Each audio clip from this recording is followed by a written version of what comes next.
आप देख रहे हैं द वायरलेस नेटवर्क और मैं हूं जाफर फरीद।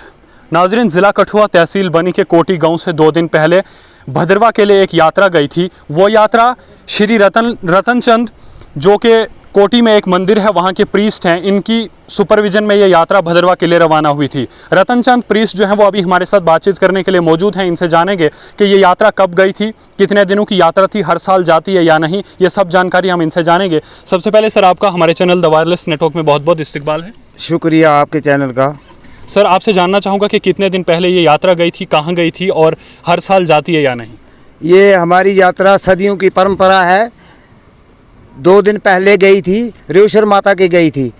ये 100 साल से भी पहले की परंपरा चली आ रही है और ये यात्रा 4 साल के बाद जाती है। हर साल नहीं जाती है, ये 4 साल के बाद जाती है। कोटी में हमारे एक टेम्पल है शीतला माता का, वहीं से ये यात्रा चलती है और रेवशर माता की जाती है। रास्ते में रुकती है नालठी में, उसके बाद वापसी पर फिर नालठी में रुकती है और तीसरे दिन हम वापस अपने टेम्पल में चले जाते हैं। यात्रा 3 दिन जो है वो लगातार जाती रहती है, तो इसके अलावा हम आपसे जानना चाहेंगे कि इस यात्रा में जो है वो आपके लिए क्या क्या इंतजामात किए जाते हैं? इस यात्रा के दौरान हमारे लिए काफ़ी जगह इंतज़ाम किया जाता है। नालठी में सबसे बड़ा प्रोग्राम होता है। वो बेचारे हमारे शाम को खाना खिलाते हैं, सुबह चाय पूरियों वगैरह का इंतज़ाम करते हैं। उसके बाद ऊपर जाते हैं हम मंदिर में हम खुद करते हैं। उसके बाद वापसी में नालठी वाले फिर इंतज़ाम करते हैं। उसके बाद फिर यहाँ बनी में इंतज़ाम करते हैं रोटी खाना वगैरह का। ये लोग बहुत कष्ट करते हैं। इन लोगों का माता रानी इनकी मनोकामना पूरी करें, और हम क्या बोल सकते हैं। सिक्योरिटी के क्या क्या इंतजाम किए जाते हैं? जैसा कि हम जानते हैं कि आज से 20 साल पहले यहाँ मिलिटेंसी थी और उस जहाँ आप जाते हैं भदरवा वाले इलाके में, उस तरफ भी मिलिटेंसी थी, तो क्या उस वक्त भी ये यात्रा जाती थी? मिलिटेंसी के दौरान कोई 10 साल हमारी यात्रा नहीं गई। उसका जो भी आरोचार होता था वो हम उधर ही अपने टेम्पल से ही देते रहे और माता रानी से माफ़ी मांगते रहे। मिलिटेंसी ख़त्म होने के बाद 2010 से दोबारा शुरू हो गई ये यात्रा।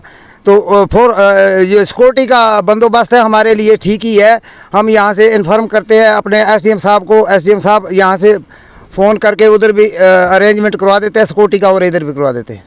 इसके अलावा जैसे कि हम देखते हैं कि हमारे इलाके में हिंदू मुसलमान रहते हैं, तो आपको कोई खतरा तो नहीं रहता इस यात्रा को? ये यात्रा जब जाती है या वापस आती है, किसी किस्म का कोई खतरा तो नहीं होता है?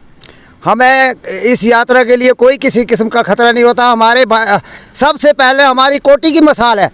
70% मोहम्मदन है और 30% हम हिंदू हैं। वहाँ हमारे लिए कोई किस्म का भेदभाव नहीं होता और मोहम्मदन भी हमारे साथ मिलजुल के काम करते हैं। हम सब एक ही है, भाईचारा हमारा एक है। कोई भी सिक्योरिटी वगैरह की कोई ज़रूरत नहीं होती है। भाईचारा हमारा कायम है। वो भी हमारे साथ आकर काम करते हैं। मोहम्मदन भी हिंदू भी सारे इकट्ठे होकर हम काम करते हैं। वहाँ हम उनकी मस्जिदों में भी चले जाते हैं, वो हमारे मंदिरों में भी आ जाते हैं। हमारे लिए कोई भी खतरा नहीं। इसके अलावा भाईचारे को लेकर यहाँ के लोगों को या यहाँ के जो नौजवान हैं, आप एक बुज़ुर्ग इंसान हैं, तो आप यहाँ के जवानों को क्या कहना चाहते हो कि क्या उन्हें ये जो भाईचारा इसको कायम रखना चाहिए? मैं भाईचारे के लिए इन बच्चों को और जो भाई हैं मेरे, इनको सबको बोलना चाहता हूँ कि भाई साहब, सबसे बड़ी इंसानियत है। बाकी ये कुछ नहीं है। मज़हब अपना अपना है, लेकिन वो तो एक रास्ता है भगवान को याद करने के लिए। बाकी इंसानियत है, इंसान में इंसानियत है तो सब कुछ है। बाकी ऐसे आप ये जो ज़ात पात का मसला कर रहे हैं, ज़ात पात का कुछ भी मसला नहीं है। ये कुछ नहीं है ऐसा भाई साहब। इंसान है तो सब कुछ है, इंसान नहीं तो कुछ नहीं। इसके अलावा आपसे जानना चाहूँगा कि बहुत सी जब कहीं यात्रा जाती हैं, जब हम उनसे बात करते हैं, या मुसलमान कहीं जाते हैं कहीं अपनी मस्जिदों में, तो जब हम उनसे बात करते हैं वो कहते हैं कि हमने खुदा से दुआ मांगी कि हमारा मुल्क तरक्की करे, हमारी रियासत तरक्की करे और हमारा भाईचारा कायम रहे। आपसे जानना चाहूँगा कि आपने वहाँ क्या क्या दुआएँ की? हमने तो दुआएं यही की दुनिया के लिए। इस वक्त दुनिया पर जो पाप अत्याचार हो रहा है हर जगह, हमारे देश में क्या, दुनिया भर के जो देश हैं उनमें क्या क्या हो रहा है हम देख रहे हैं। सब कुछ टीवी पर, यूट्यूब पर हर चीज़ देख रहे हैं। तो हमने तो यही दुआ की है, भगवान इस दुनिया को बुद्धि ज्ञान दे और सही रास्ते पर ला। ये जो अत्याचार हो रहा है ये नहीं होना चाहिए। इसके अलावा आप कुछ कहना चाहेंगे? इसके अलावा हम क्या कहेंगे। जय हिंद, जय भारत। तो हमारी यात्रा जो थी ये रेवशर के लिए थी, कोटी चंडियार से। हमारी हर 4 साल के बाद ये यात्रा जाती है। काफ़ी बढ़िया इंतज़ाम थे। भदरवा में भी पहला हमारा जो पड़ाव था वो हम नाइट स्टे हमारा नालठी भदरवा में रहा। उसके बाद दूसरे दिन हम वहाँ से निकले रेवशर के लिए, और फिर हमारा नाइट स्टे भद्रवा हुआ। तो अभी हम वापस घर जा रहे हैं। तो हमारे साथ 15 तक गाड़ियाँ थी। 15 तो अभी थोड़े तो आगे निकल गए हैं। जैसे हम यहाँ पहुँचे तो आगे देखते हैं बनी में भी अरेंजमेंट किया गया है खाने का। इस यात्रा में कितने लोग गए थे इस बार?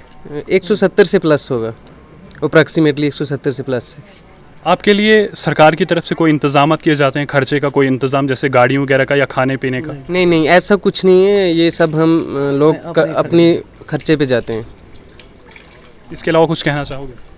मैं कुछ नहीं कहूँगा, यही माता रानी से प्रार्थना करता हूँ कि सब लोगों में खुशहाली रहे, अमन रहे, चैन रहे और भाईचारा आपस में कायम रहे, बस यही है।